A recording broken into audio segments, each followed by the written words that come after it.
संपूर्ण अधिवेशनात आणखी एक नाव चर्चेत राहिलं ते राज्याच्या ग्रामविकास मंत्र्यांचं। राज्याचे ग्रामविकास मंत्री आणि भाजपचे नेते जयकुमार गोरे यांच्यावरती आरोप करणाऱ्या महिलेला खंडणी प्रकरणात आता अटक झाली आहे। संबंधित महिलेला 1 कोटींची खंडणीची रक्कम स्वीकारताना रंगेहात पकडलं गेलं।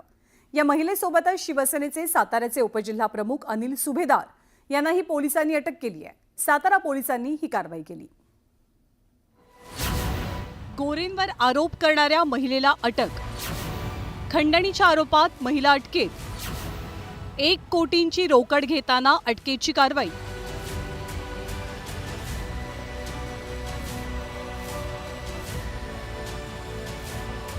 सातारा गुन्हे शाखेच्या कारवाईत सापडलेलं हे घबाड। ही थोडी नाही तर तब्बल 1 कोटींची रक्कम पोलिसांनी जप्त केली आहे।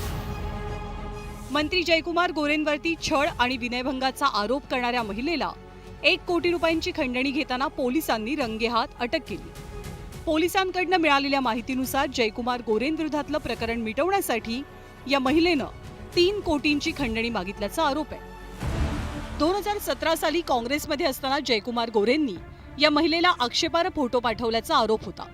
या प्रकरणी गोरेंच्या विरोधात गुन्हाही दाखल झाला। त्यानंतर अटक टाळण्यासाठी जयकुमार गोरेंनी सातारा जिल्हा न्यायालय आणि मुंबई उच्च न्यायालयात धाव घेतली। मात्र न्यायालयानं अटकपूर्व जामीन फेटाळून लावला। त्यानंतर जयकुमार गोरेंना अटक होऊन 10 दिवसांची जेलवारीही करावी लागलेली। पुढे गोरेंना कोर्टानं जामीन मंजूर केला। काही दिवसांपूर्वीच हे जुनं प्रकरण नव्यानं चर्चेत आलेलं। या महिलेनं गोरेंच्या विरोधात आंदोलन छेडण्याचा इशारा दिला। त्यामुळे विधिमंडळातही या प्रकरणाची चर्चा झाली होती।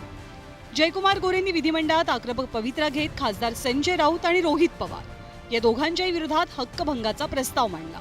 आता गोरेंवरती आरोप करणाऱ्या महिलेच्या अटकेवरनं राजकारण चांगलंच तापलंय।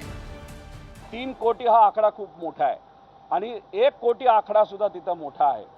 आता असं घटकाभर धरू की जे टीव्हीवर दाखवलं जाते ते खरे, पण मग 1 कोटी रुपये दिले कशाला?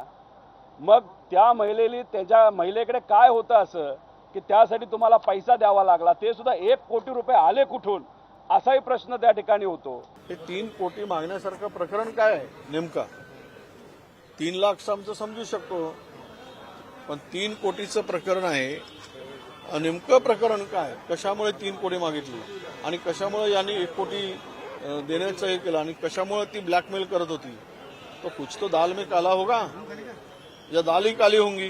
त्या प्रकारे त्या पत्रकाराला अटक केली, ज्या प्रकारे तुषार खरातला अटक केली, त्याच प्रकारे त्या महिलेला अटक केली। कायद्याचा पूर्णपणे हा गैरवापर आहे, मिसयूज ऑफ पॉवर।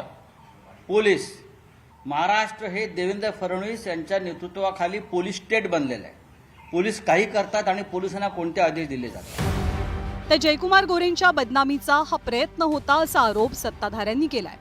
ती महिला आधीपासून ब्लॅकमेल करण्याच्या दृष्टिकोनातूनच सन्माननीय जयकुमार गोरेंना त्रास देत होती।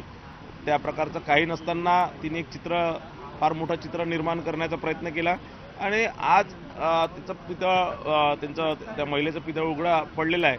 आणि यामागे नुसतं ती महिला नाही तर तिच्या मागे अनेक लोक आहेत, अनेक विरोधी पक्षाचे लोकांचं त्यात पुढे नाव येणार, मी तुम्हाला 100% सांगतो। जयकुमार गोरे यांच्यावरती आरोप करणाऱ्या महिलेला खंडणी प्रकरणात आता अटक झाल्यामुळे या संपूर्ण प्रकरणाला वेगळं वळण लागलंय हे नक्की। सचिन जाधवसह bureau report, news 18 Lokmat, Satara.